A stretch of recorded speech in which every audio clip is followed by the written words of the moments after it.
Gulf దేశాల్లో యుద్ధ మేఘాలు కమ్ముకుంటున్నాయి. ఇరాన్ పలు దేశాలపై దాడులతో విరుచుకుపడుతుండటంతో హర్ముజ్ జలసంధి ప్రాంతంలో ఉద్రిక్తతలు తారాస్థాయికి చేరాయి. ఈ మార్గం గుండా ప్రయాణించే నౌకలపై దాడులు తప్పవని ఇరాన్ హెచ్చరికలు జారీ చేయడంతో ప్రపంచ దేశాలు ఆందోళన చెందుతున్నాయి. ఈ నేపథ్యంలో భారత ప్రభుత్వం హై అలర్ట్ ప్రకటించింది. దేశంలో పెట్రోల్, డీజిల్, గ్యాస్ నిల్వలపై ఆయిల్ మార్కెటింగ్ కంపెనీలతో కేంద్రం అత్యవసర చర్చలు జరుపుతోంది.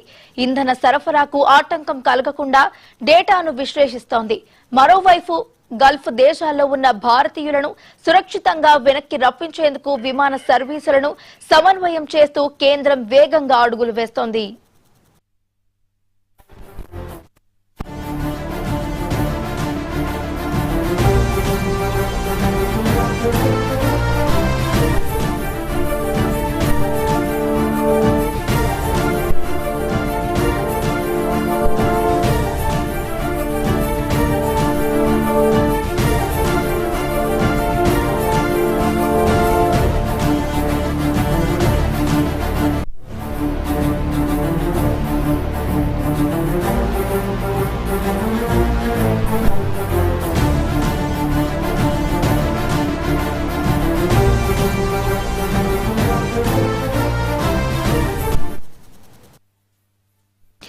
గల్ఫ్ దేశాల్లో యుద్ధ మేఘాలు కమ్ముకుంటున్నాయి. ఇరాన్ పలు దేశాలపై దాడులతో విరుచుకుపడుతుండటంతో హర్ముజ్ జలసంధి ప్రాంతంలో ఉద్రిక్తతలు తారాస్థాయికి చేరాయి.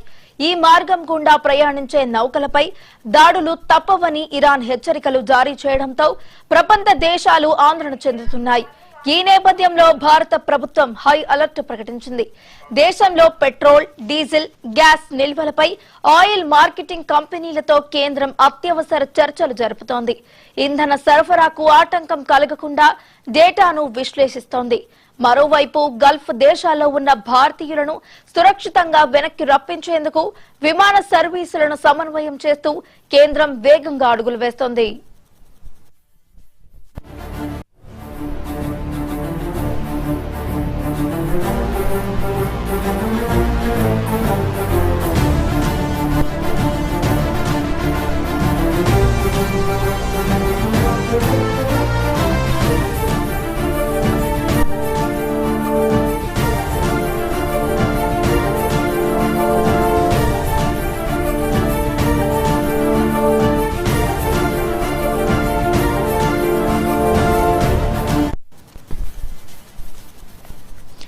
గల్ఫ్ దేశాల్లో యుద్ధ మేఘాలు కమ్ముకుంటున్నాయి. ఇరాన్ పలు దేశాలపై దాడులకు విరుచుకుపడుతుండటంతో హర్ముజ్ జలసంధి ప్రాంతంలో ఉద్రిక్తతలు తారాస్థాయికి చేరాయి.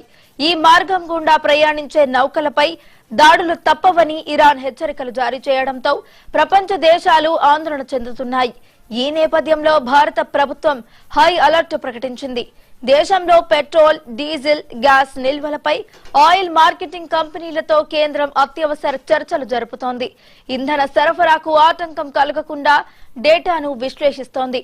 మరోవైపు గల్ఫ్ దేశాల్లో ఉన్న భారతీయులను సురక్షితంగా వెనక్కి రప్పించేందుకు విమాన సర్వీసులను సమన్వయం చేస్తూ కేంద్రం వేగంగా అడుగులు వేస్తోంది.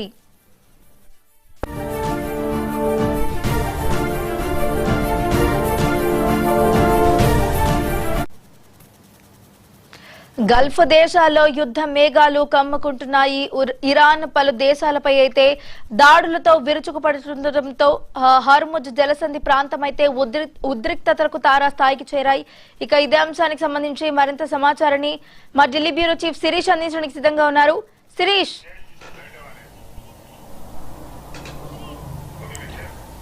ఇరాన్ అనేది రోజు రోజుకు దాడుల యొక్క తీవ్రత అనేది కూడా పెంచుతూ పోతుంది. సో ఈ నేపథ్యంలో ముఖ్యంగా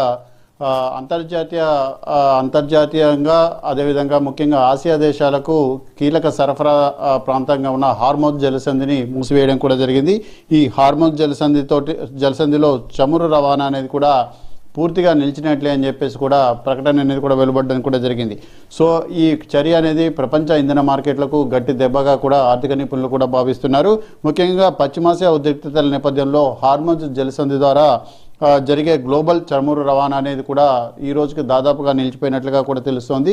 సో హార్మోజ్ జలసంధి ప్రాంతంలో దాదాపు 700 నౌకలు అనేటివి కూడా ఆగిపోయి ఉన్నట్లుగా కూడా తెలుస్తున్నది. సో సాధారణంగా తూర్పు పడమర దిశల్లో జరిగే ముడి చమురు రవాణాలో సుమారు 80% వరకు కూడా దీని ద్వారానే జరుగుతుంది. కాబట్టి ఈ తగ్గుదల అనేది కూడా నమోదైనట్లుగా కూడా మ్యారిటైమ్ ఎనాలిసిస్ అనేది కూడా తెలియజేయడం కూడా జరుగుతుంది.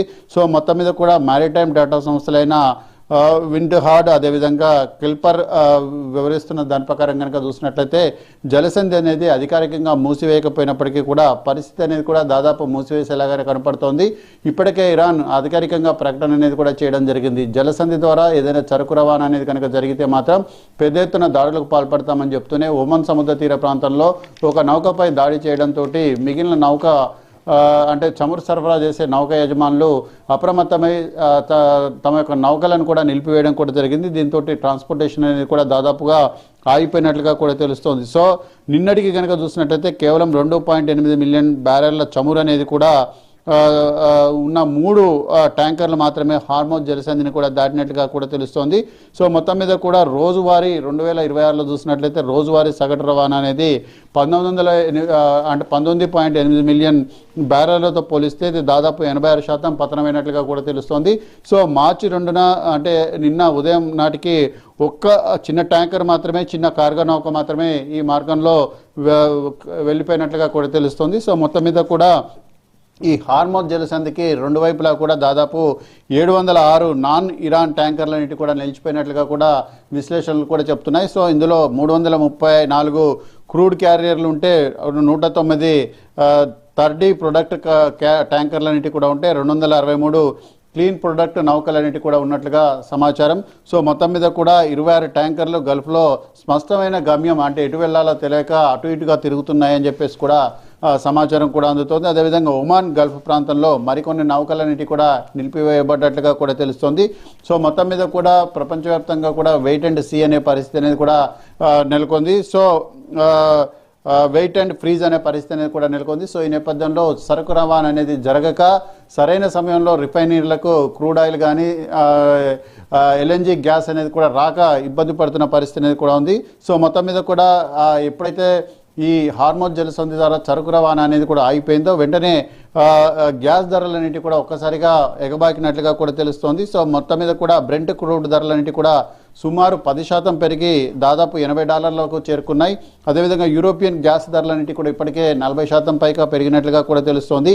అదేవిధంగా సౌదీ అరేబియాలోని రాస్ తనూరా రిఫైనరీ అదేవిధంగా ఖతార్లోని ఎల్ఎన్జీ ప్లాంట్లపైన దాడులేంటి కూడా జరిగిన కారణంగా అక్కడ కూడా ఉత్పత్తి అనేది కూడా నిలిపివేసినట్లుగా కూడా తెలుస్తుంది. సో మొత్తం మీద కూడా ఈ సముద్రం ద్వారా జరిగే సరుకు రవాణా ఏదైతే ఉంటుందో ఈ నౌకలకు ముఖ్యంగా బీమా అనేది ఇన్సూరెన్స్ అనేది కూడా జరుగుతుంది. ఆ ఇన్సూరెన్స్ అనేది కూడా పెరిగిపోయింది. కొన్ని సంస్థలేంటి కూడా ఇన్సూరెన్స్ చేసేందుకు వెనుకాడుతున్న పరిస్థితి అనేది కూడా ఉంది. అంటే హార్మోజ్ జలసంధి వైపు వెళ్ళే నౌకల రవాణా ఛార్జీలు ఏంటి కూడా పెరిగిపోవడంతో అదనపు వ్యయం అనేది కూడా పెరుగుతుంది. అదేవిధంగా ఇంధన ధరలపై ఇది నేరుగా ప్రభావం చూపుతుందని చెప్పేసి కూడా విశ్లేషకులు కూడా చెప్తున్నారు.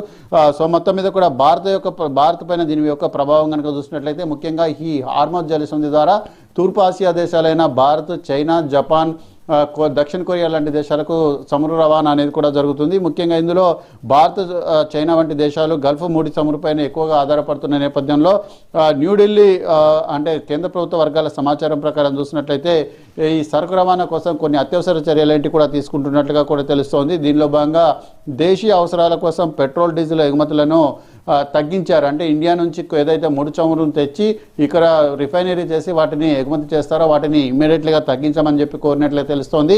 అదేవిధంగా రష్యా నుంచి ముడి చమురు దిగుమతులని పెంచాలని చెప్పేసి నిర్ణయించారు. ఇప్పటికే రిఫైనరీలకు ఆర్డర్స్ అన్నిటి కూడా ఇవ్వడం జరిగింది. సో అవన్నీ కూడా అలా ఆర్డర్స్ అన్నిటి కూడా ఇచ్చారు. సో రష్యా నుంచి చమురు రవాణా అనేది కూడా జరగాలంటే మాత్రం 24 డేస్ అనేది కూడా పడుతుంది.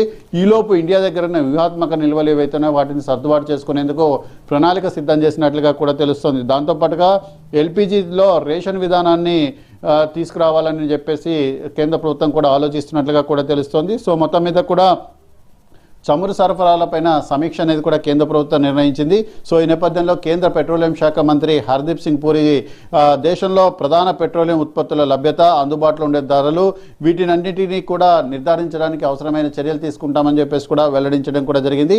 భారతదేశం దగ్గర ఉన్న వ్యూహాత్మక నిల్వల డిమాండ్ కనుక చూసినట్లయితే 74 రోజులకు సరిపడిన డిమాండ్ అనేది కూడా మన దగ్గర ఉంది. కాబట్టి ఈలోపు రష్యా నుంచి గణనీయ సంఖ్యలో చమురు దిగుమతులు చేసుకోవాలని చెప్పేసి కూడా భావిస్తున్నారు. అదేవిధంగా ప్రత్యేక క్రూడ్ సంబంధించిన నిల్వలన్నిటి కూడా చూసినట్లయితే 17 నుంచి 18 రోజులకు సరిపోతాయి. అదేవిధంగా శుద్ధి చేసిన ఇంధన నిల్వలు కనుక చూసినట్లయితే 20 నుంచి 21 రోజులకు సరిపోతాయి.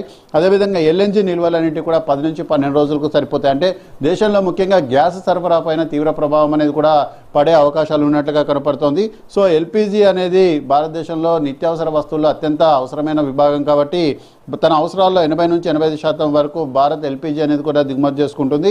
ఇందులో ఎక్కువ భాగం అనేది కూడా హార్మోజ్ జలసంధి ద్వారానే వస్తుంది. కాబట్టి ఇక్కడ కార్గోలు ఆగిపోతే ప్రస్తుతం నిల్వలు అనేవి కూడా 2 వారాల కంటే తక్కువ వచ్చే అవకాశం ఉంది. కాబట్టి ముఖ్యంగా LPG, LNG gas, CNG gas వీటిపైనే ప్రధాన ఇబ్బంది అనేది కూడా ఉంటుంది.